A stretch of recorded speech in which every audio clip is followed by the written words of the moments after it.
Loin des films glamour comme Grâce de Monaco ou Gatsby le Magnifique qui ont fait l'ouverture du Festival de Cannes ces 2 dernières années, c'est le film d'Emmanuel Berco, La Tête Haute, qui a été choisi hier pour faire l'ouverture de cette édition 2015 qui se déroulera jusqu'au 24 mai.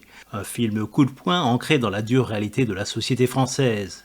La Tête Haute relate le parcours chaotique d'un jeune gamin confronté très tôt à la justice, d'abord comme victime en étant abandonné par une mère totalement dépassée, puis hélas très vite comme délinquant qui multiplie les vols de voitures et les conduites sans permis. Des infractions qui conduiront Maloney en centre éducatif, d'abord ouvert puis fermé après un passage par la case prison. Des lieux où il fera preuve d'un esprit rebelle et d'un total manque de maîtrise de soi, avec de très nombreux excès de violence. Dans ce parcours qui semble sans issue, une juge pour enfants et un éducateur lui tendront régulièrement la main, mais Maloney tardera à saisir cette chance avant qu'une lueur d'espoir finisse par apparaître au détour d'une première relation amoureuse qui débouchera sur une paternité précoce, sans doute difficile à assumer, mais qui lui ouvrira de nouvelles perspectives.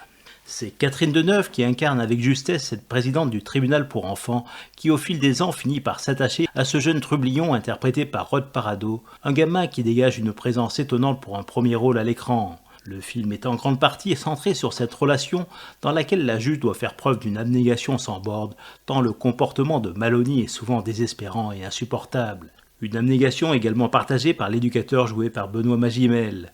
Le film montre toute la difficulté de leur tâche et l'immense mérite de toute la chaîne éducative à ne pas renoncer. Souvent décrit aujourd'hui en étant régulièrement traité de laxiste, la justice des mineurs trouve une belle réhabilitation dans le film d'Emmanuel Berco, qui a ouvert de belle manière le Festival de Cannes 2015. Une ouverture tête haute.